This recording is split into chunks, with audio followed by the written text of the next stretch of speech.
So we are back, coming at you again with another episode of RadarLive.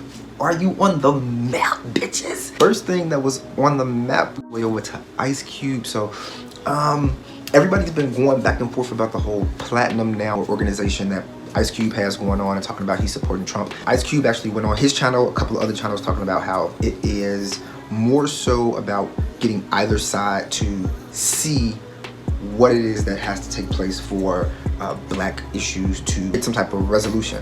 He actually was saying that he went to both sides because he feels like it's a bipartisan issue, and he feels like either way, one side is going to win. Across the board, as long as elections are going, one side is going to win. So he felt like both sides need to hear this so that both sides can have an understanding of what it is that we need going forward. So it kind of makes sense, but I saw that a lot of people been giving him a lot of fucking shit about it.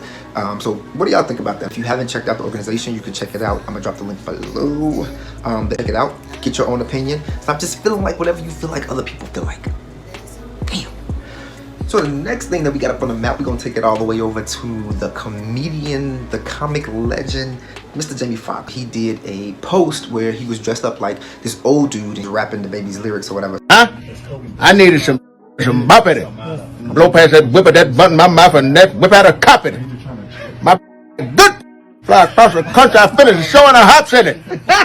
Got me a milli, I did it in jail, I'm still with this my hot neck. Jamie Foxx, boy, comic legend. Comic legend. Who y'all got? Jamie Foxx. If we did a versus, Jamie Foxx and Kevin Hart. Listen, versus be cool and all, but I be getting 45 minutes in, I'm bored. Like, okay. Or can we get a female rap versus? Y'all already know. Already know. That would be live. I don't know if it'll happen. Cardi? Nick? What y'all think about that? They said that shit's a dud. Next story that we got up on the map, we're gonna take it all the way over to Michael B. Jordan himself. So if you haven't heard, if you don't follow Michael B. Jordan, he is in talks right now with Warner Brothers and his actual company called Outlier Society. They are putting together, get this, fucking Static Shock, yo. CW, WB, if you was one of those kids that watch cartoons and shit, Static Shock was the shit. Black kid, fucking superpowers, riding around on like a hoverboard or some shit. Like, so Michael B. Jordan has put together a package, and he's gonna give us Static Shock. So what y'all think about that? Definitely check it out, see what's going on with that. There's no real word yet about when it's gonna come out or anything like that, just because it's still in the mist. But yeah, MJB is around. MJB, this nigga is not Mary J. Blige. MBJ is around here getting his life, so look out for that. Keep on the lookout. Static Shock is coming. I'm trying to audition. I got the hair right now. If you don't see it, you know my shit a little staticky right now. So we halfway there. Next story that we got up on the map, we're gonna take it all the way over to Mr. Blueface Demon. I'm a fan of Blueface. I like him. I like his shit. So if you don't follow his page, his Instagram, his social media, he actually has an OnlyFans account, right? So his OnlyFans account, he started this thing like a Bad Girls Club type style. You did. I think it's 8 girls. They all came to the house. Like 2 people that broke a leg. It's been an arm broke, some teeth missing, hair pulled out. Remember when he had the crazy girl Papa Banks' crib? Then he had the situation with the baby, the chicks at the crib that got into it. Then he had the situation with the chicks that got into it with his mama and the sister. Y'all just do anything for the clout. That shit funny though. It's funny, Tommy. And it's $30. Girl, bye. Okay. So the next story that we got up on the map, we're gonna take it all the way to Miss Onika, Miss Mirage. She had her baby, a baby boy. But some person on Twitter posted this picture of this baby dressed in all blue, look goober, all that shit. And she said like, oh, congratulations to Nikki. Here is Jeremiah, Alexander, Mirage, Peterson, and some shit. Nikki retweeted this shit and was like, yeah, hold that thought. Who the fuck baby is this? Cause it ain't mine. The picture got like 100K. Miss Mirage said, I don't know who baby this is, but it ain't mine. So the next story that we got up on the map, keeping up with the Kardashians. Anyway, long story short, you know Chris has been dating Corey Gamble, the boyfriend of the older Kanye. Corey was reading Kendall down. He was like, bitch, you've been an asshole from the day we met. You've always been a little bitch and a little cunt, and we don't like you, bitch. You just think your shit don't stink. You've been a rude person for years, man. You feel like it. You get riled up for no reason. And I feel like it's coming from a place of for real.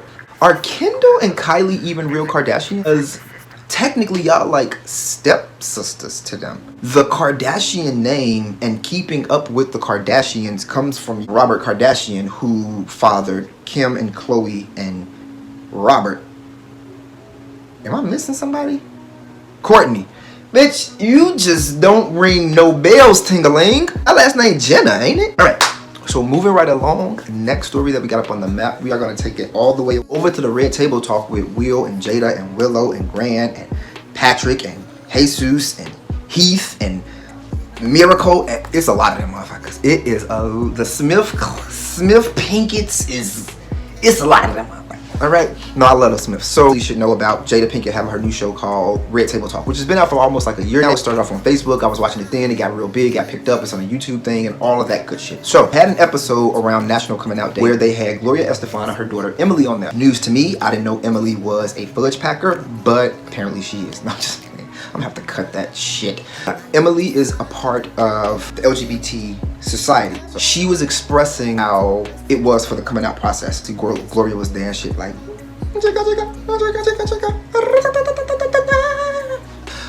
mind you, if you know who Gloria Estefan is, you know she's like one of the divas. You know what I'm saying? So all the gays love her, all the queers. She be at all the parades and I am here and we are queer and feathers and boas and rainbows and titties, bitch. So all of that good shit. But the daughter Emily, for the first time, even in front of Gloria, was saying how uncomfortable it was for the coming out process with her. I remember telling you, are you gay? You're Gloria Estefan. You're a gay icon, and Rin didn't want to let you down. You said, tell your grandma and she dies, her blood is on your hands. I hate to know that I was part of that hurt. Bitch, what? Go fuck grandma. Like, what is you saying? What is you saying? What do this got to do with... Anyway, so it was a big thing at the table and they started talking about it and it just piqued questions because just because a parent or a guardian figure is privy to the lifestyle or even in the lifestyle doesn't necessarily mean that they are going to take to your coming out in a positive way. Because it's not, first of all, it's not easy to understand it in yourself. And then to get to a place to say, I'm going to say it to other people and take on what they think about it. Because that's really all you're doing. Struck up a lot of questions about what are y'all experiences. So, you know, all the people that are gay or bi thought about it. Or maybe you never told anybody, but you told that one best friend or one close person and they was like weird about it. And you was like, bitch, I'm not ever saying nothing again. You know what I'm saying? Sometimes, listen, Linda. Sometimes your friends crack jokes. There's a thing called truth and humor. It'd be a lot of butt play, bitch. What is y'all doing? What is y'all doing? Sit down. Sit down somewhere. Rubbing and touching and shit. Acting like y'all. Sit down. What's wrong with them? I don't understand it. So the next story that we got up on the map, we are going to take it all the way over to Mattel. By that I mean Barbie. So the Barbie Mattel posted up a video, this latest video that is talking about racial profiling and white privilege. Barbie decided to put this episode together. It's Barbie and Black Barbie. I don't know what her name is. Kendall. We're going to call her Kendall. So Barbie and Kendall were sitting down talking and they were doing a live, like a Zoom. And in the episode, she's explaining how they both were selling tickets on the beach. They had met up together. They were selling tickets for something on the beach for prom. And they went in separate directions to cover more of the beach. And they were met up back together. And Kendall hadn't sold a lot of tickets and they were talking. And it upset Barbie about Kendall's experience. And she was saying how she couldn't sell tickets because every 5 fucking seconds a cop or somebody was harassing her about why she was on the beach and let me see some papers and what are you doing here and who are you selling shit to and da-da-da-da-da. Barbie and I had a sticker selling contest on the beach last month. We split up and went different directions to see who could sell the most. Well, while I was on the boardwalk, beach security stopped me 3 times. What? They asked me all these questions over and over and they even called my mom. I never told you, but that's why I sold a few stickers that day. The security officers thought I was doing something bad, even though I was doing exactly what you were doing. Why didn't you just stay in the club and prove I'm wrong? I don't want to have to constantly prove and reprove myself. He supported you right from the beginning and didn't support me. Usually when I talk about these things, people make excuses. They say things like, oh, well, maybe you should have had a permit for selling on the beach. But those are just excuses. People did these things to me because I was black and they made the wrong assumptions about me. And they don't make those assumptions about white people like me. And that's not fair, because that means that white people get an advantage that they didn't earn, and black people get a disadvantage that they don't deserve. Y'all bitches can't say this on real people TV shows with actual fucking people. The next thing that we got up on the map, all the shit going on in the world. So you know we got everything that's going on in the United States. The fact that we are in 2020 still debating racism is mind-boggling. Trump being in office didn't just all of a sudden make shit bad for us. Shit been bad. What it is now other motherfuckers is feeling the pressure. Oh my God, y'all can't take it. We been here. We been here. Catch up, bitch. Catch up. On top of that, now you got the issue going on in Nigeria with the SARS.